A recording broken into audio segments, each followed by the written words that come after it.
Imaginez deux familles unies avec leurs enfants, vivant ensemble depuis tout petit, une confiance mutuelle et totale entre ces familles. Même sans lien parental, les enfants appelaient ces adultes oncles et tantes. Une parenté par affinité, disons. Il y avait tant de proximité que ces personnes sont devenues des compères et des commères. Mais il y avait un monstre parmi eux qui se formait, déployait ses ailes, grandissait au milieu d'eux. Quelqu'un au-dessus de tout soupçon, comme dans un scénario écrit par un esprit totalement fou. Le mal était là, vivant côte à côte avec la victime, comme s'il s'agissait d'une sœur. Si quelqu'un en sait plus sur ces criminels, s'il vous plaît, qu'ils se rendent, qu'ils se livrent à la justice, car ils seront retrouvés où qu'ils aillent. Et cette révolte mêlée de frustration n'est pas seulement celle des proches de Leslie. Beaucoup veulent savoir où se trouve ce monstre qui vivait sous une apparence d'agneau. L'assassinat de cette jeune Américaine de 22 ans, d'origine mexicaine, a détruit sa famille et choqué toute la communauté. « Pourquoi ont-ils fait ça à ma fille ?» a dit sa mère. « Ils n'avaient pas besoin de lui ôter la vie de cette façon. » Encore aujourd'hui, les autorités et la famille de la victime se demandent où se trouve Eric Rangel Ibarra, l'assassin de la jeune Leslie Palacio. Les agences de police de toute la région continuent de demander l'aide de la population pour localiser l'homme sur la photo. Il est recherché par la police depuis 2020. Eric Rangel Ibarra a également fait l'objet d'une récente publication sur les réseaux sociaux Fugitive Friday de la police de l'État du Nevada le 17 novembre 2023. Et plus le visage de ce type circulera sur les réseaux sociaux pour que tout le monde le voie, mieux ce sera. Ainsi, nous aurons un monstre de moins parmi nous. Et cette publication mentionne aussi qu'Eric a été vu pour la dernière fois près de Durango, au Mexique, même si elle ne précise pas quand cela s'est produit. C'est une affaire avec vraiment beaucoup de zones d'ombre. Et la principale, bien sûr, comment cet homme est-il encore en liberté? Erreur d'enquête, manque de volonté des autorités, fuite parfaite? Eh bien, c'est ce que nous allons voir dans l'épisode d'aujourd'hui. Je suis Marcos, bienvenue sur Insolite. Aimez, commentez et partagez. Assurez-vous que la cloche est activée, car parfois YouTube enlève l'abonnement s'il n'y a pas d'engagement. Je comprends que parfois on lance la vidéo, puis on est occupé et on n'a pas le temps d'aimer ou de commenter, non? D'accord, mais si vous appréciez notre travail, soutenez-nous. Cliquez sur j'aime, laissez un commentaire, même si ce n'est qu'un emoji, parce que ça aide énormément pour nous qui produisons du contenu indépendant, d'accord? Vous gardez ainsi votre abonnement à la chaîne. Enfin, mais non moins important, voyez la possibilité de rejoindre notre club de membres et identifiez-moi aussi là-bas sur l'insolite, sur le réseau des photos. D'accord? Les messages sont passés. Passons aux faits.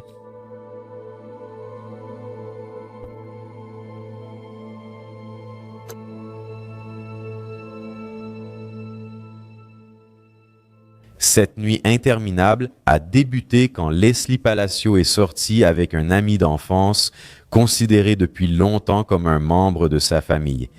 Mais comme elle n'est pas rentrée à la maison le lendemain et qu'on n'avait aucune nouvelle de cet ami, la famille Palacio a commencé à s'inquiéter. Ce à quoi ils ne s'attendaient pas et ce qui ne leur traversait même pas l'esprit à ce moment-là, c'est que ce jeune homme en qui ils avaient tant confiance avait quelque chose à voir avec la disparition de Leslie. Leslie était la deuxième fille d'Araceli Palacio et elle est née à Las Vegas, Nevada. Bien qu'elle ne soit pas la sœur aînée de la famille, Leslie a toujours assumé ce rôle. Alors que sa mère travaillait de longues heures au ménage, Leslie veillait à ce que ses sœurs fassent ce qu'elles devaient. Comme par exemple les devoirs scolaires, organiser la maison, aider dans diverses tâches. De plus, à de nombreuses occasions, elle cuisinait même pour ses sœurs, s'assurant que tout le monde dans la maison puisse manger et ait tout ce dont ils avaient besoin.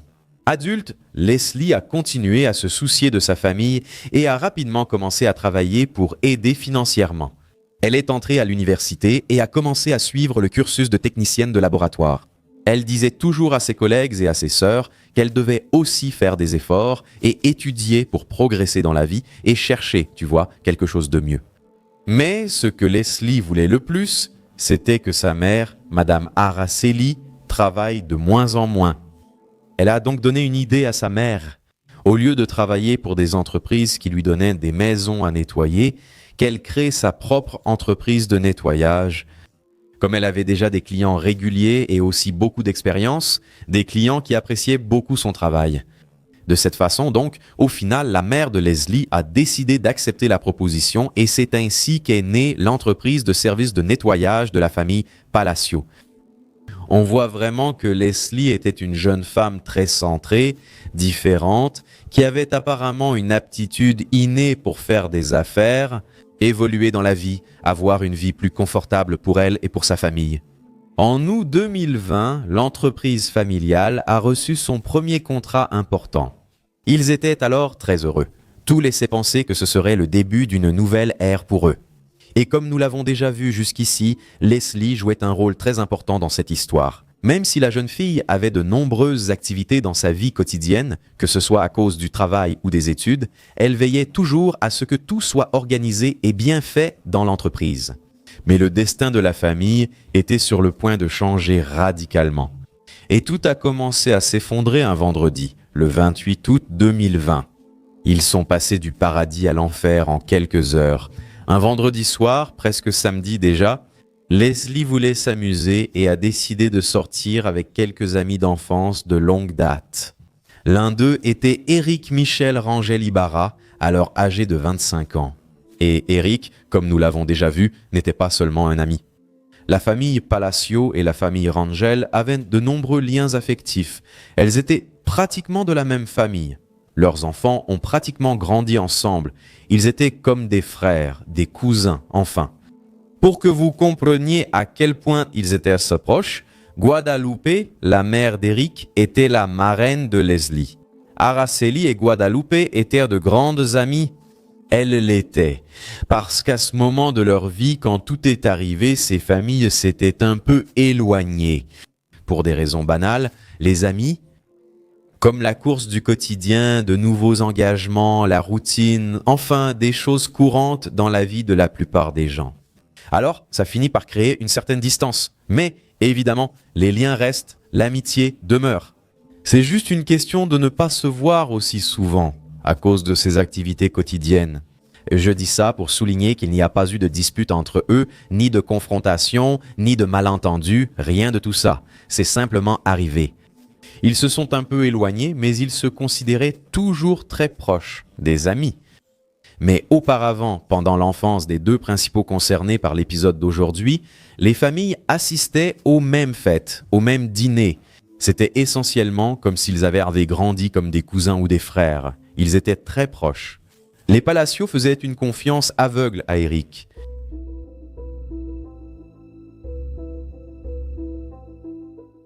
Cette contextualisation est essentielle, je le souligne, pour que vous puissiez imaginer la méchanceté qui parfois se camoufle, ce fameux loup déguisé en agneau, vous voyez. C'est définitivement une de ces histoires. La nuit du 28 août est arrivée. Ce vendredi-là, Leslie n'avait pas prévu de sortir avec Éric. En fait, elle voulait sortir avec une de ses amies, Carolée, et d'autres amis de leur groupe, tu vois. Sauf que ces gens-là sont sortis de chez eux avant Leslie. Et quand elle a décidé de les chercher, ils étaient déjà dans un endroit très éloigné. Leslie donc n'avait pas vraiment envie d'aller aussi loin.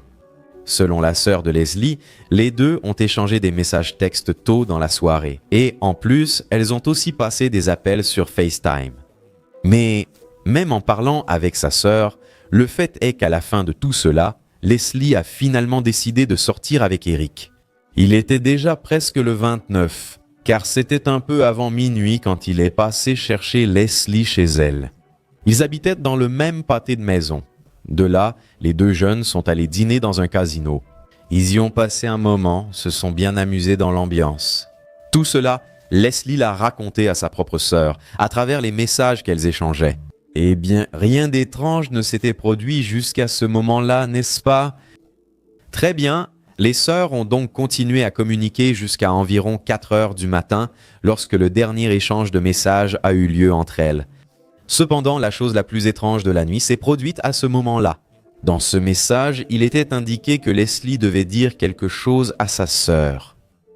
Sa sœur a alors demandé s'il s'était passé quelque chose. Évidemment, elle est devenue anxieuse, curieuse de savoir ce que sa sœur allait lui raconter, mais Leslie n'a plus répondu. Alors, sa sœur a attendu environ 1 heure. Voyant qu'elle n'avait pas de réponse, elle a décidé d'appeler le téléphone de Leslie. Il était environ 5h40 du matin, le téléphone de Leslie était éteint, passant directement sur la messagerie vocale. Sa sœur ne s'est pas trop inquiétée, car elle savait que sa sœur était avec Eric, qui était une personne de grande confiance. Peut-être que le téléphone était juste déchargé ou sans réseau. Aucun signal d'alerte n'avait encore été déclenché. Et c'était déjà samedi, le samedi le plus long de leur vie.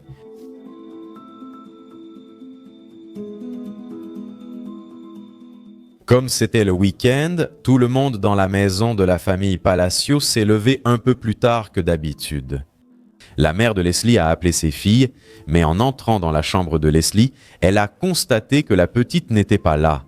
Elle a alors commencé à demander aux autres filles où Leslie pouvait bien être. Les filles ont dit à leur mère que Leslie avait dormi chez Eric. Araceli a appelé chez son amie Guadalupe, la mère d'Eric. Et c'est à partir de là que toute cette histoire commence à prendre une tournure étrange. Personne chez les Rangel ne répondait aux appels.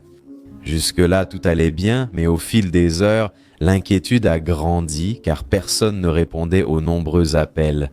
La nervosité a gagné la famille de Leslie, qui a alors craint qu'il se passe quelque chose de grave. Mais, malgré cela, ils ont décidé d'attendre un peu plus longtemps, jusqu'à ce qu'à la fin du samedi, Guadalupe Rangel Ibarra a répondu au téléphone. Guadalupe a dit à la mère de Leslie qu'elle ne savait pas où était Eric. Et d'une manière un peu rude, sèche, elle a ajouté que son fils était déjà un homme adulte et qu'elle ne s'impliquerait pas dans sa vie privée ni dans ses affaires, et donc elle n'appellerait pas pour savoir où il était. Dès lors, le signal d'alerte s'est allumé dans la famille Palacio, et ils ont alors commencé à se dire « Comment ça se fait, n'est-ce pas ? Si vous n'avez aucune nouvelle de votre fils, ni de la jeune fille qui l'accompagne, pratiquement comme votre fille et nièce, ils ont vécu ensemble là-bas. Vous n'allez pas vous inquiéter ni répondre brusquement en disant que vous ne voulez pas savoir où est votre fils. Ali, le premier drapeau, en fait un grand, a commencé à se lever, n'est-ce pas? Les sœurs de Leslie ont donc choisi d'aller chez Eric et arrivées, elles ont frappé à la porte. Et bien qu'on entendait qu'il y avait des gens à l'intérieur de la maison, personne ne leur a ouvert la porte. C'est alors que l'une d'elles a décidé d'appeler les autres membres de la famille d'Eric et l'une des sœurs a répondu à l'appel et elles ont discuté. La sœur a été beaucoup plus communicative que la mère d'Eric, aidant à décrire, n'est-ce pas, la voiture d'Eric, en plus de dire les endroits où il avait l'habitude d'aller. Eh bien, comme elles n'ont pas réussi à obtenir d'informations plus concrètes sur la localisation des jeunes. Araceli a donc décidé de déclarer officiellement la disparition de sa fille, pensant que peut-être son amie Guadalupe voudrait aussi faire la même chose. Et elle en a parlé avec elle, qui a de nouveau dit qu'elle ne ferait rien et qu'elle préférait attendre son fils. Mais Araceli, non. Elle est allée à la police du Nevada et les policiers lui ont dit qu'il devrait attendre au moins 72 heures avant de pouvoir considérer les jeunes comme disparus. Eh oui, les 72 heures. Lorsque la famille a informé que la jeune femme avait 22 ans et qu'elle était avec un homme de 25 ans, la police a d'abord supposé que les deux n'étaient pas portés disparus, mais qu'ils avaient simplement décidé de passer un moment seuls. Mais cela a vite été démenti par la famille de Leslie, qui a assuré qu'aucune relation amoureuse n'avait existé entre Eric et Leslie, et qu'ils avaient une relation fraternelle, presque comme des frères et sœurs. Du moins, c'est ce qu'ils pensaient. D'autant plus que Leslie adorait son travail, elle étudiait et avait aussi la toute nouvelle entreprise familiale qui était née d'une idée à elle. Elle n'avait aucune raison de vouloir s'enfuir avec qui que ce soit. Comme je vous l'ai déjà dit, c'était une jeune femme très responsable, elle n'a jamais manqué à la maison, elle n'a jamais manqué les cours, donc pour eux, tout cela était très étrange. Mais la famille de Leslie a décidé de commencer les recherches par eux-mêmes, sans l'aide de la police. La famille a alors fait des affiches et ils ont commencé à les coller dans les zones proches du casino, où les jeunes auraient été ainsi que près de chez eux. La disparition était également diffusée par la famille sur les réseaux sociaux où ils publiaient une photo de Leslie sur toutes les plateformes possibles. Et ils demandaient l'aide de toute personne pouvant avoir la moindre information de contacter la famille. Ainsi, en quelques minutes, la disparition de Leslie Palacio devenait déjà virale. Mais, comme nous le savons, Internet n'est pas un endroit où il n'y a que des bonnes personnes, n'est-ce pas? Il n'a pas fallu longtemps pour que de nombreuses fausses informations apparaissent. Et l'une d'elles, regardez, c'est absurde. Dans l'une d'elles, ils ont même demandé 10 000 $ pour libérer Leslie. La famille a paniqué à ce moment-là. Ne sachant pas quoi faire, ils se sont précipités à la police et ont montré la demande de paiement de cette somme élevée. Avec la demande de rançon, la police prend enfin la disparition des jeunes au sérieux. On a vite découvert l'origine du message, mais finalement, c'était juste une arnaque.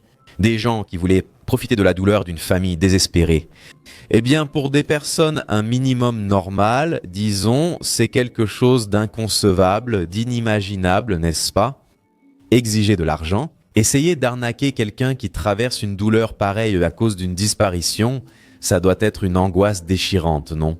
La personne profite, appelle, demande de l'argent pour libérer, puis dit où le déposer. Mec, ça s'est déjà passé ici dans une affaire brésilienne, non?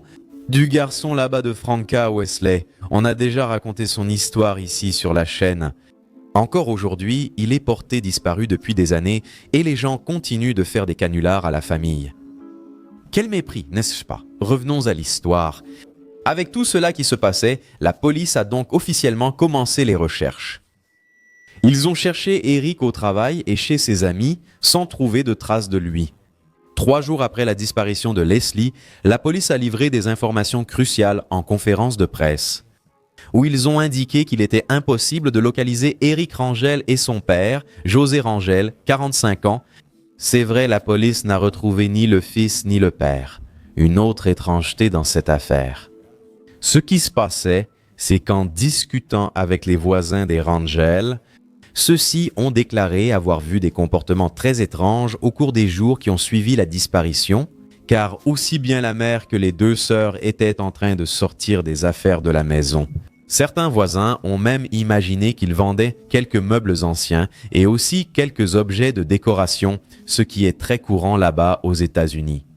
Mais il semblait aussi qu'ils voulaient quitter la maison, comme s'ils déménageaient soudainement.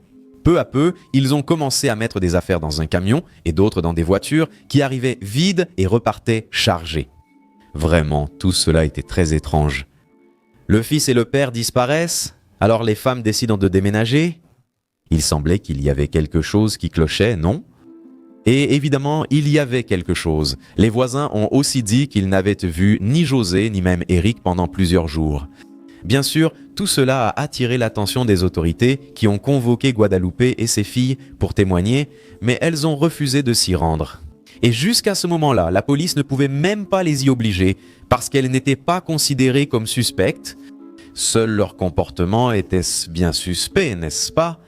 Elles, donc, ne savaient rien sur Leslie, c'est ce qu'elles disaient. Mais cette déclaration semblait au moins insolite. Étant donné une relation aussi intime avec la famille Palacio, malgré cette période où ils ne se parlaient plus, etc., comme je vous l'ai mentionné. En vérité, elle ne semblait vouloir donner aucune information, c'est l'impression que j'avais en leur parlant, non? Voyant la police discuter et recueillir des témoignages, c'est qu'elle savait quelque chose qui aiderait à retrouver la trace des jeunes, mais elle ne voulait tout simplement pas parler. Ton frère ou ton fils disparaît et tu t'en moques. Elle apporte des changements dans la maison. Les familles devaient être très unies, non? Mais alors on peut même penser, se dire « Ah, je vais appeler Leslie qui a disparu ». Mais la police interrogeait la famille d'Eric car lui aussi avait disparu. Alors, si tu n'appelles pas, tu n'es pas en train de signer pratiquement un aveu que tu n'es pas inquiet parce que tu sais où il est? C'est flippant, non? La seule personne qui, après beaucoup d'insistance de la part de la police, a fini par dire quelque chose sur ce qui se passait, c'était une sœur d'Eric, qui a fini par donner quelques informations à la famille Palacio. Cette jeune femme a déclaré que ce samedi, elle avait vu son frère rentrer très nerveux et prendre quelques affaires. Et il a dit qu'il partirait avec son père quelque part pour quelques jours, mais sans dire où il allait. Où était cet endroit en question? La police, déjà méfiante envers les Rangel, était désormais au comble de la suspicion. Car il semblait de plus en plus que non seulement Éric Rangel Ibarra avait quelque chose à cacher, mais sa famille cachait aussi quelque chose. Pour nous qui suivons l'histoire, c'est évident, non? Il cachait clairement quelque chose. Mais pour la police, qui doit toujours avoir une preuve concrète pour accuser quelqu'un, c'est une situation délicate, n'est-ce pas? Parce que là, c'est subjectif. Tu te dis, mec, la famille s'en fiche complètement que le gars ait disparu. Mais ça reste dans le domaine de la subjectivité, non? Qui sait s'ils sont vraiment comme ça, froids, un peu fous? Avec l'enquête en cours, alors, les policiers ont consulté les caméras de sécurité du casino où les jeunes sont allés dîner. Les images ont montré qu'ils sont arrivés dans la nuit du 29 août. Il était environ minuit et demi quand ils sont allés manger à cet endroit. D'après les images, on peut remarquer qu'ils semblent relativement calmes, ils sont en train de discuter. Dans la vidéo, on voit juste deux amis qui se promènent, sans comportement étrange. Les deux semblent apparemment sobres. Tout va bien, c'est tranquille. Selon les images, ils quittent également les lieux vers 2 heures du matin à bord du véhicule d'Éric. Ce seraient les dernières images de Leslie en vie qui ont été diffusées. Avec ces images en main, la police a eu des raisons de demander la délivrance d'un mandat d'arrêt contre Éric et son père, José Rangel. La police a également essayé de localiser le téléphone portable d'Éric, mais elle a découvert quelque chose d'encore plus étrange. Éric n'avait pas de téléphone portable. Ouais, c'est ça. Éric n'avait pas un téléphone portable, il en avait plusieurs. Certains de ces téléphones étaient des téléphones prépayés ou jetables, ce qui est assez courant là-bas aux États-Unis, ceux qui ne sont utilisés qu'une seule fois, comme on le voit souvent dans les films et séries policières, non? Les téléphones prépayés n'avaient pas de ligne, ils ne s'activent que lorsqu'ils reçoivent une recharge, une carte de crédit. Et en regardant l'historique des recharges du téléphone et comment elles étaient activées, la police en est même venue à penser qu'Éric était impliqué dans des actes illicites. Les hypothèses avancées par la police, sans preuve à ce stade, donc ce ne sont que des hypothèses, étaient qu'Éric était impliqué dans le trafic d'êtres humains et de drogue, puisque ce genre de comportement, le fait d'avoir de nombreux téléphones, est très courant chez ceux qui sont impliqués dans ce type d'affaires. Un autre fait insolite est que l'un des téléphones d'Éric a été incendié dans l'après-midi du 29, le jour où il a été vu avec Leslie. Le signal était localisé dans le parc d'État Valle del Fuego, un endroit à environ 75 km du casino où ils ont été vus pour la dernière fois. De là, Éric a composé le numéro d'un ami et c'était un appel qui n'a duré que quelques minutes. Bien sûr, la police a convoqué cet ami pour témoigner. Et le jeune homme a dit qu'Éric lui avait demandé d'aller jusqu'à la vallée du feu et d'apporter un bidon d'essence, disant qu'il ne pouvait pas acheter car il ne voulait pas être filmé par une caméra en train d'acheter de l'essence. Cela, évidemment, a poussé son ami à demander ce qui se passait. Il a dit à son ami qu'il avait commis un meurtre, qu'il avait tué une chienne, entre guillemets. Très ami ou Éric, n'est-ce pas? Très ami, la famille Rangel, avec les Palacio. Mais nous ne savons pas si cet ami a apporté ou non le carburant à Éric. La police a localisé le téléphone de ce type et a constaté qu'il était resté chez lui toute la journée. Donc, la police l'a écarté de toute implication dans le crime. Et aussi du fait qu'il en savait plus que ce qu'il avait dit dans sa déposition. À partir de là, avec toutes les informations, les autorités ont décidé d'intensifier les recherches pour Éric et son père. La police a demandé l'aide des citoyens et a commencé à partager des photos d'Éric et de son père pour voir si quelqu'un pouvait apporter des informations pouvant aider à les retrouver tous les deux. Selon des informations provenant de la famille, les Palacio n'avaient pas confiance dans le travail de la police. Pour eux, dès le début, il semblait que les autorités prenaient à la légère la disparition de Leslie. Les médias ont annoncé l'existence d'un second enregistrement d'une caméra de surveillance d'un voisin de la maison d'Éric. En réalité, la vidéo n'a pas été diffusée par les médias au départ, on a seulement appris son existence et la police a refusé d'en donner beaucoup de détails à l'époque. Cependant, la vidéo est ensuite devenue publique. Et ce que l'on a vu dans cet enregistrement, c'est que la caméra de sécurité filmait directement la porte de la famille Rangel Ibarra. Et ainsi, il est possible de voir comment Leslie et Eric sont arrivés à la maison vers 5 ou 6 heures du matin. Et ils ont aussi dit qu'on peut remarquer qu'à ce moment-là, elle titubait déjà un peu comme si elle était ivre. Et Eric semblait aussi un peu ivre. Ils sont entrés dans la maison, puis Eric est sorti à 6h30 du matin, seul et torse nu. Il monte dans la voiture et une demi-heure plus tard, il revient à la maison avec un homme qui correspond à la description de son père. En raison de cette ressemblance, les autorités ont supposé que ce second homme était le père d'Eric. Les deux entrent dans la maison, y restent environ 20 minutes, puis ils sortent avec une fille dans les bras. Leslie. Ce qu'on ne sait pas, c'est si à ce moment-là, elle était déjà sans vie, cependant elle ne bougeait déjà plus. Tout indique qu'il ne s'agissait plus d'une personne disparue, mais bien d'une personne décédée. Ce qui alors changeait complètement le cours de l'enquête. Ce qu'on avait maintenant, c'était une affaire d'homicide, même si le corps de Leslie n'avait pas encore été retrouvé à ce moment-là. Plus d'une semaine s'était écoulée depuis la disparition.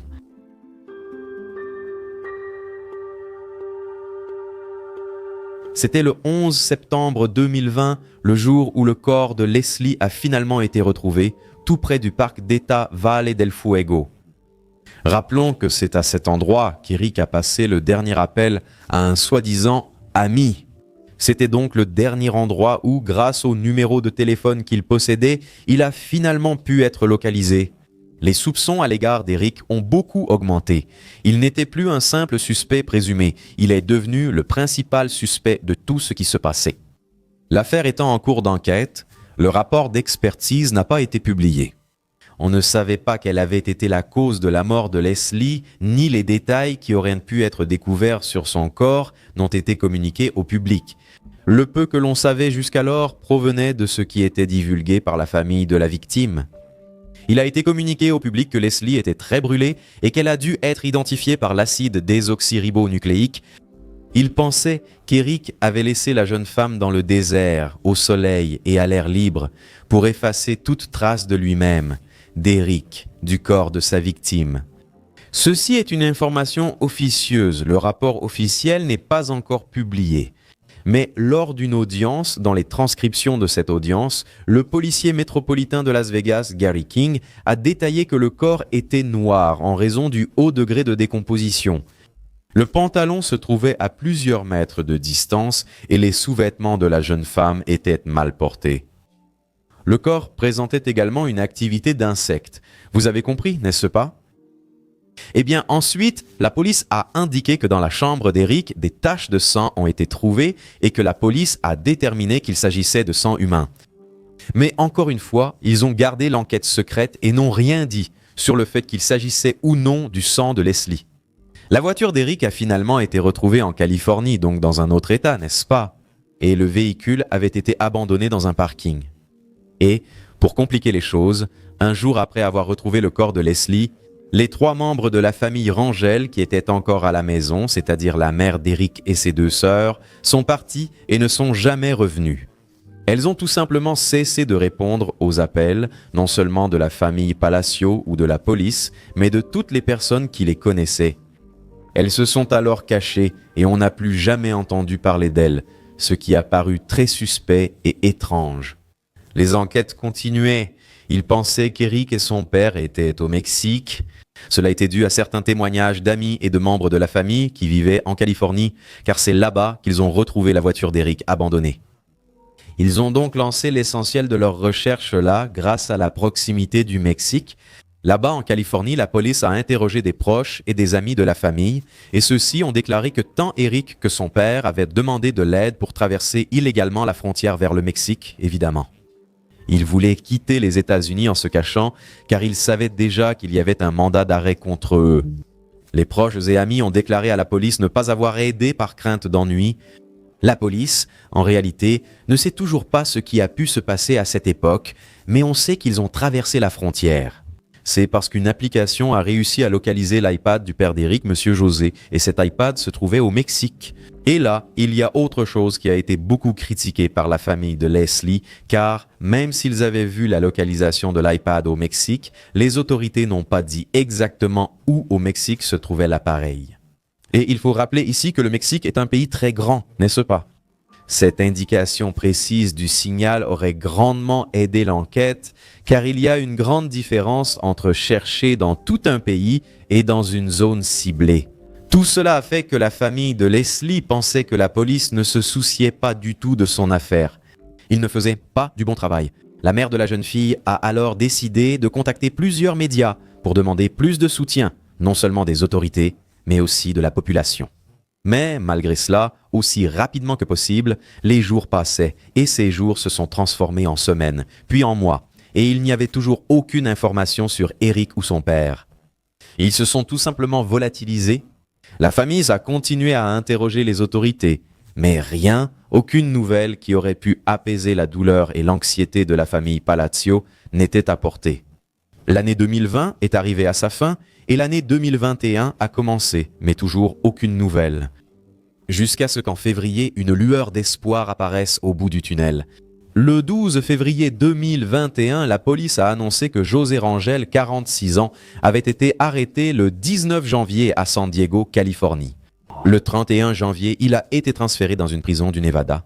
José Rangel a avoué sa culpabilité, sa participation à l'accusation qu'il avait sur le dos, n'est-ce pas, de complice, de commettre un meurtre et aussi de destruction de preuves. Il a dit à la police qu'il était avec son fils au Mexique, mais qu'ils se sont séparés.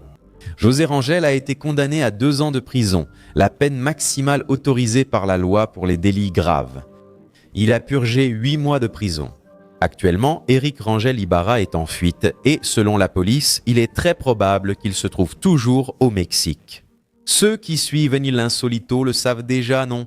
Nous avons présenté plusieurs affaires du Mexique. C'est un endroit idéal pour qu'il continue à se cacher. La police pense toujours que le père sait où est son fils, mais ne le dit pas. La mère et les 2 sœurs, qui ne sont pas impliquées dans le crime, doivent aussi le savoir, mais personne n'arrive à leur parler. Elles ne peuvent être interrogées, cette partie de la famille n'étant pas impliquée dans la procédure judiciaire. Selon la docteure Ophélia Marcarian, avocate de la famille Palacio, aucune piste récente n'a été trouvée sur la localisation d'Eric. L'avocate a ajouté que la famille Palacio ressent beaucoup le manque de Leslie. Entre guillemets, son absence a causé à la famille non seulement de la douleur et de la souffrance, mais a aussi laissé un grand point d'interrogation, un grand pourquoi. C'était une belle âme, et c'est vraiment, vraiment triste que cela lui soit arrivé. Mais ce qui rend tout cela encore pire, c'est que nous n'avons même pas réussi à arrêter le meurtrier. La famille de Leslie a jugé la peine de José Rangel trop légère pour son crime. Ils ressentent cela comme une gifle et pensent donc qu'il reste peu d'espoir. Mais malgré tout, ils gardent encore la foi. Après un certain temps, José Rangel a reçu une peine réduite en raison d'une loi révisée du Nevada qui prévoit une peine maximale de 2 ans de prison pour toute personne complice d'un crime. Nous convenons aussi que cette peine est bien trop légère, vu l'implication du père d'Eric dans le crime. Elle ferait partie d'un système juridique là-bas.